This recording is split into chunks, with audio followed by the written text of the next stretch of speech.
nama saya Abel. Hari ini saya akan mempresentasikan tentang dinamika perwujudan Pancasila sebagai dasar negara dan pandangan hidup bangsa. Penerapan Pancasila dari masa ke masa.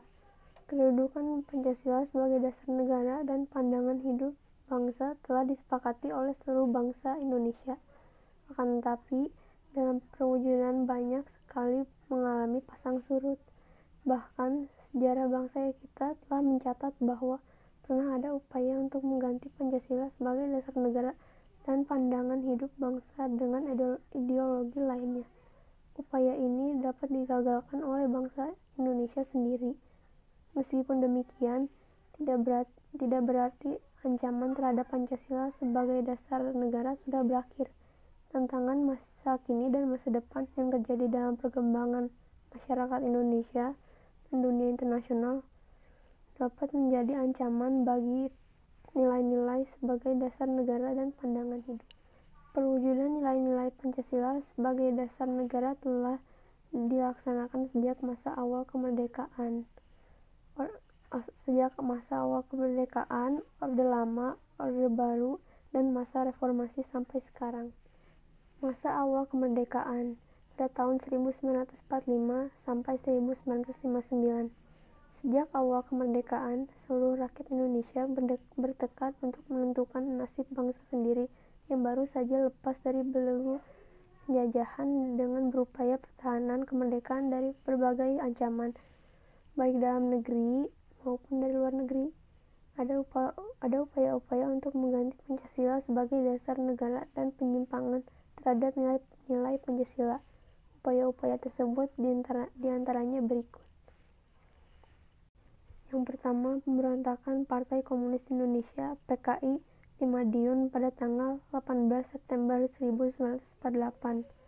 Pemberontakan ini dipimpin oleh Musso. Tujuan utamanya adalah mendirikan negara Soviet Indonesia yang berideologi komunis. Yang kedua, pemberontakan Darul Islam atau Tentara Islam Indonesia dipimpin oleh Sekar Maji Marijan Kartosuwiryo. Tujuan utamanya didirikannya NII untuk mengganti Pancasila sebagai dasar negara dengan syariat Islam.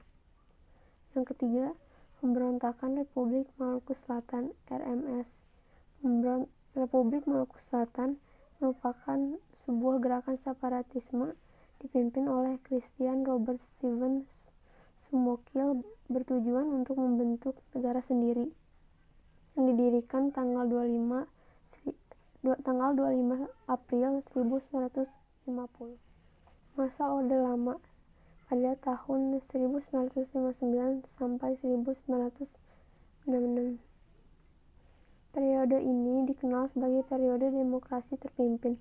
Demokrasi terpimpin merupakan sebuah sistem demokrasi yang seluruh keputusan dan pemikiran dengan pemerintah negara berpusat pada pemimpin negara.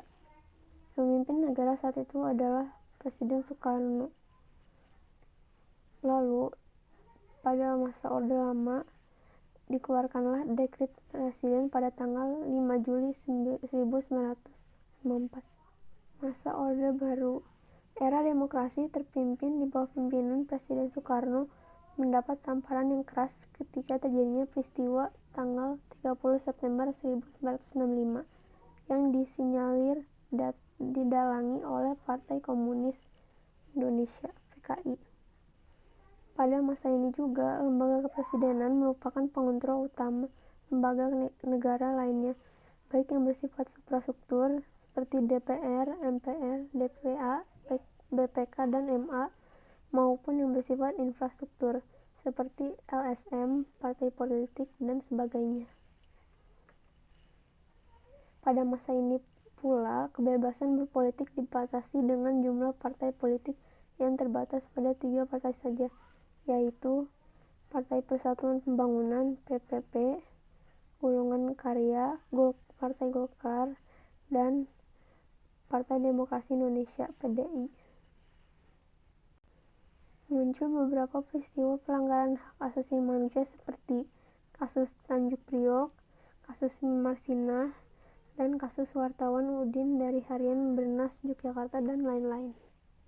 dinamika nilai-nilai Pancasila sesuai dengan perkembangan zaman. Yang pertama, ideologi terbuka. Ideologi terbuka merupakan gagasan atau teori menyeluruh tentang makna hidup dan nilai yang menentukan dengan mutlak bagaimana manusia harus hidup dan bertindak. Yang kedua, ideologi tertutup. Ideologi tertutup merupakan segala kelompok cita-cita, nilai dasar, dan keyakinan yang dijunjung tinggi sebagai pedoman normatif. Perbedaan ideologi terbuka dan ideologi tertutup. Ideologi terbuka terdapat nilai-nilai dan cita-cita sudah hidup dalam masyarakat, hasil musyawarah dan konsensus rakyatnya, mengikuti perkembangan zaman. Sedangkan ideologi tertutup terdapat bukan dari cita-cita hidup di masyarakat, nilai dan cita-cita sekelompok orang yang mendasari nilai dan tujuan kelompoknya, dan tidak mengikuti perkembangan zaman. Mendudukan Pancasila sebagai ideologi terbuka. Pancasila berakar pada pandangan hidup bangsa dan falsafah bangsa sehingga memenuhi prasyarat menjadi ideologi yang terbuka. Keterbukaan ideologi Pancasila harus selalu memperhatikan stabilitas nasional yang dinamis, mencegah perkembangannya paham liberal, dan penciptaan norma yang harus melalui kesepakatan. Berdasarkan uraian di atas, keterbukaan ideologi Pancasila mengandung nilai-nilai sebagai berikut. A. Nilai dasar, yaitu hakikat kelima sila Pancasila. Adapun perwujudan nilai dasar Pancasila sebagai ideologi terbuka tersebut adalah sebagai berikut. Yang pertama, nilai ketuhanan dalam Pancasila. Sebagai ideologi terbuka merupakan bentuk hubungan warga negara Indonesia sebagai insan pribadi atau makhluk individu dengan Tuhan Yang Maha Esa, pencipta alam semesta. Yang kedua, nilai kemanusiaan dalam Pancasila diwujudkan dalam bentuk hubungan warga negara Indonesia dengan sesama manusia sebagai insan sosial.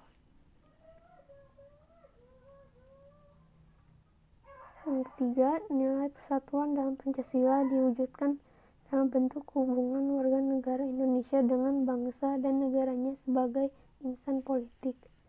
Yang keempat, nilai kerakyatan dalam Pancasila diwujudkan dalam bentuk hubungan warga negara Indonesia dengan kekuasaan dan pemerintahan sebagai pemegang kedaulatan rakyat. Yang kelima, nilai keadilan dalam Pancasila diwujudkan dalam hubungan warga negara Indonesia dengan kesejahteraan serta keadilan dalam kehidupan bermasyarakat, berbangsa, dan bernegara.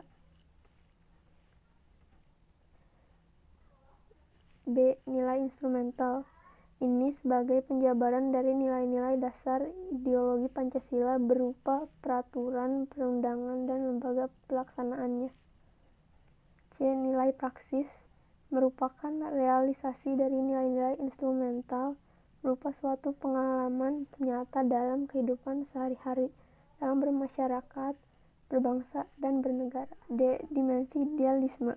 Dimensi ini menekan bahwa nilai-nilai dasar yang terkandung dalam Pancasila yang bersifat sistematis, rasional, dan menyeluruh itu pada hakikatnya bersumber pada filsafat Pancasila. E. Dimensi normatif. Dimensi ini mengandung pengertian bahwa nilai-nilai yang terkandung dalam Pancasila perlu dijabarkan dalam sebuah sistem norma. F. Dimensi realitas.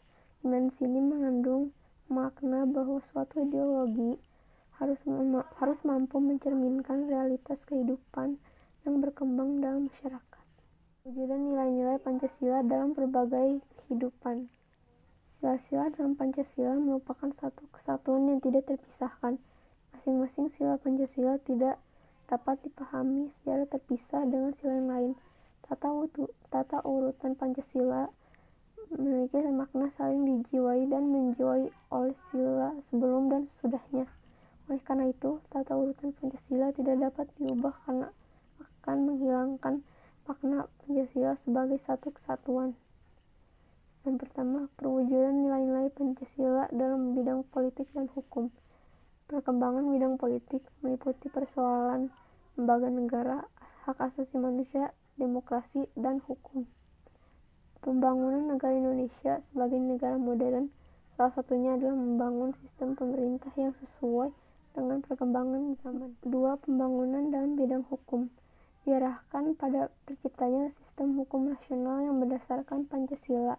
Hukum nasional harus bersumber dari nilai-nilai Pancasila sebagai sumber dari segala sumber hukum. Perwujudan nilai-nilai Pancasila dalam bidang ekonomi. Sistem perekonomian yang dikembangkan adalah sistem ekonomi yang dijiwai oleh nilai-nilai Pancasila. 4. Perwujudan nilai-nilai Pancasila dalam bidang sosial budaya. Tujuan pembangunan nasional adalah terwujudnya masyarakat adil dan makmur berdasarkan Pancasila. Kita menghendaki bahwa terwujudnya masyarakat yang berdasarkan Pancasila. 5. Perwujudan nilai-nilai Pancasila dalam bidang pertahanan dan keamanan. Pembangunan dalam bidang pertahanan dan keamanan secara tegas dinyatakan dalam UUD Negara Republik Indonesia tahun 1945 pasal 27 ayat 3 yang menyatakan bahwa pembelaan negara merupakan hak dan kewajiban setiap negara.